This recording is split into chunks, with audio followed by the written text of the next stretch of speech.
Генсек ОДКБ Станислав Зась прокомментировал информацию о воздушном коридоре между Пандшером и Таджикистаном. В Организации договора о коллективной безопасности нет данных о поставках оружия из Таджикистана в провинцию Пандшер для борьбы с радикальным движением «Талибан», террористическая организация, запрещенная в России, заявил генеральный секретарь ОДКБ Станислав Зась.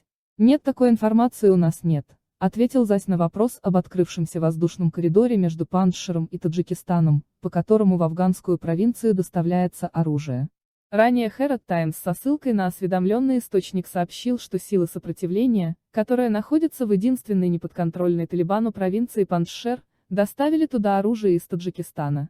Пандшер является единственной неподконтрольной боевикам афганской провинцией. Объединение действует на территории горной провинции к северо-востоку от Кабула, одной из самых маленьких по населению и площади региона страны. Накануне талибы дали 4 часа на капитуляцию лидеру местного сопротивления Ахмаду Масуду, сыну Ахмад-Шаха Масуда, убитого террористами 20 лет назад лидера антиталибского Северного альянса.